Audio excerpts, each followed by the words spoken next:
सध्या आपण आलेलो आहोत तर रायगड जिल्ह्यातील रोहा तालुक्यातील देवकाने या गावामध्ये। आपण हे दृश्यांमध्ये बघताय हे रायगड जिल्ह्यातील रोहा तालुक्यातील देवकाने गाव आहे। असंख्य वाडीचं आणि वस्तीचं हे गाव आहे। मात्र या गावाला सध्या पाणी टंचाईचा भीषण सामना जो आहे तो करावा लागतोय। गावामध्ये 3 पाण्याच्या योजना आल्या, मात्र ग्रामस्थांना पाणी न मिळाल्याचा आरोप जो आहे तो ग्रामस्थांच्या वतीने जो आहे तो एकंदरीत केला जात आहे। रायगड जिल्ह्यामध्ये एकीकडे आपण बघितलं तर मुसळधार पाऊस बरसत आहे आणि दुसरीकडे आपण जर बघितलं तर या देवकाने गावाला भीषण पाणी टंचाईचा जो आहे सामना करावा लागतोय। सध्या आपण बघतोय हा फिल्टर प्लांट आहे, मात्र फिल्टर प्लांटचे पाईप देखील या ठिकाणी जोडलेले नाहीयेत। कशा पद्धतीमध्ये या फिल्टर प्लांटची अवस्था आहे हे देखील आपण बघू शकतो दृश्यांमध्ये। त्याचबरोबर आपण जर बघितलं तर या ठिकाणी ही पाण्याची टाकी आहे आणि ज्या ठिकाणी पाणी असणं आवश्यक आहे त्या पाण्याच्या टाकीमध्ये आता एकंदरीत पूर्णतः गाळ जो आहे तो साचलेला आहे। ही दृश्य आपण बघतोय सध्या देवकाने येथील पाण्याच्या टाकीची, ज्या ठिकाणी पाणी हवंय या मुसळधार पावसामध्ये त्या ठिकाणी आता गाळाचं एकंदरीत साम्राज्य आहे आणि अशा पद्धतीमध्ये या लोकांना जो आहे तो भीषण पाणी टंचाईचा सामना जो आहे तो एकंदरीत करावा लागतोय। माझ्यासोबत या गावचे माजी सरपंच आहेत। सर, काय नाव आपलं आणि काय सांगाल नेमकी परिस्थिती? ज्ञानदेव भोईर। पाण्याची आमची एकदम वाईट परिस्थिती आहे। आम्हाला काय पाणी इथं मिळत नाही। 3 योजना चालू आहेत। एकही योजना बरोबर ही 2009 साली चालू झालेली पाईपलाईन थ्रू नादुरुस्त सगळं बेकार झाले। परत नवीन जल योजना आली 23 सालाला, ती पण अजून काय चालू झाली नाही। पाण्याची आमच्या बायांची मोठी हाल होत आहेत। एकंदरीत सध्या आता लोकांना कुठून कसं पाणी उपलब्ध होत आहे? आपण आता मी बघितलं तर झऱ्याचं पाणी ते घेतात। सध्या तर पाणी पूर्णपणे बंद आहे। एकही योजना चालू नाही, पूर्णपणे पाणी बंद आहे। आपल्यासोबत भोईर आहेत, तिथले पोलीस पाटील आहेत। सर, एकंदरीत आपण जर बघितलं तर रायगड जिल्ह्यामध्ये मुसळधार पाऊस बरसत आहे।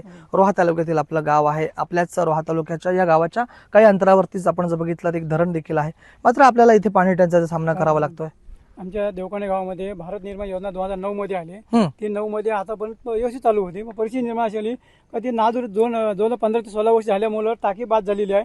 त्याच्यानंतर येणारी पाईपलाईन पाण्याची आहे ती कुठं मध्ये फुटलेली आहे। त्याच्यामुळे पाण्याची अडचण ग्रामस्थ महिलांना वगैरे होतोय। त्यानंतर आता ही जलजीवन योजना जी आहे 2023 मध्ये आलेली आहे, तो वारंवार ते सूरज कचरे सरपंच ते बोलतात, त्यांना दर मिटिंगला आम्ही ग्रामस्थ म्हणून देवकान्यामध्ये मिटिंग घेऊन बोलवतो। बोलवून येऊन माहिती आम्हाला देतात ना, आम्ही 1 तारखेला चालू करतोय, नाही पुढल्या महिन्यात चालू करतो, असं आम्हाला येऊन वारंवार सूचना देतात। अद्याप कुठं अजून आमच्या गावात पाईपलाईन टाकून ठेवली नुसती, काय ठिकाणी टाकली, काय टाकली नाही। अशी काय ठिकाणी लाईन ती हे केली, तो बोला पाणी सोडतो, महिने पाणी सोडतो, 8 दिवशी पाणी सोडतो। त्याने अद्याप पण त्या लाईनच्या कुठे अजून काय ठिकाणी लाईन बंद आहेत, काही ठिकाणी काम केलेलं नाही, काही ठिकाणी काम केलेलं आहे। तर त्या लाईन जी जलजीवन योजना आलेली आहे ती त्यांनी काम पाण्याचं काम चालू करा। लोकांची अवस्था वाईट आहे आमच्या गावामध्ये पाण्याची। एकंदरीत आपण बघितलं तर या ठिकाणी या ग्रामसेवकांना देखील आम्ही या ठिकाणी बोलवण्याचा प्रयत्न केला, मात्र ग्रामसेविका ज्या आहेत त्या या ठिकाणी आलेल्या नाहीयेत।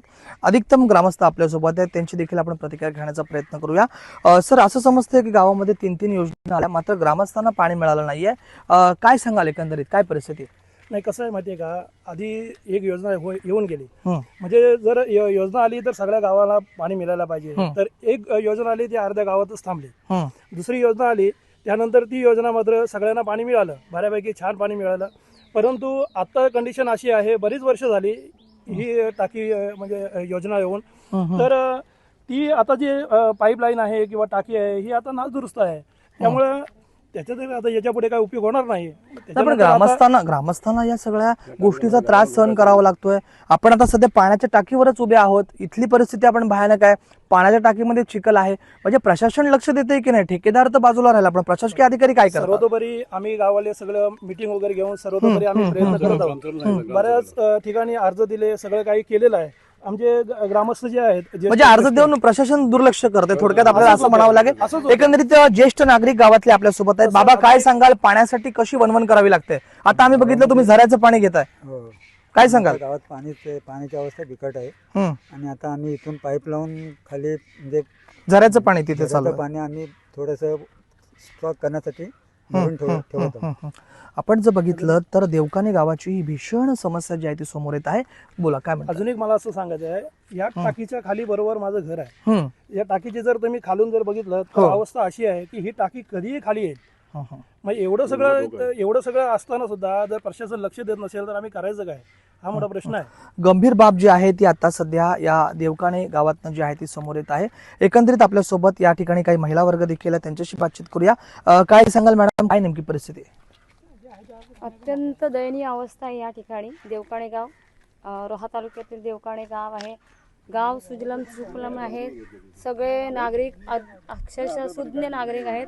पण अत्यंत दयनीय अवस्था अशी म्हणायची की नदी जवळ आहे, कॅनॉल आहे, विहीर आहे, असं असताना सुद्धा या गावात पाण्यासाठी लोक वंचित आहेत.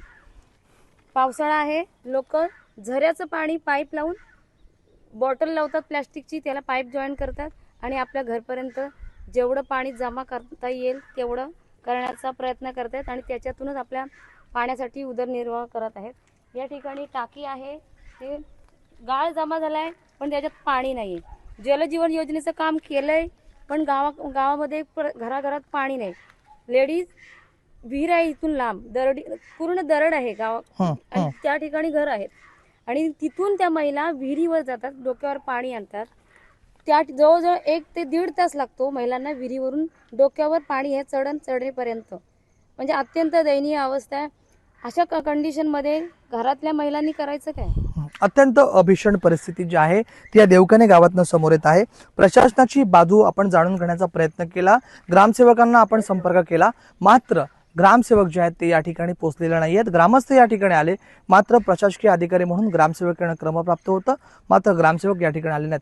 या प्रशासन आता या देवकाने गावाकडे कशा पद्धतीमध्ये बघतंय आणि या गावाची पाणी जे प्रश्न जो आहे तो कशा पद्धतीमध्ये सोडवतंय हेच खरं पाहणं तितकंच महत्त्वाचं ठरणार आहे. व्हिडिओ जर्नलिस्ट संदेश गायकरसह राज वैश्वपायन, देवकाने, रोहा, रायगड.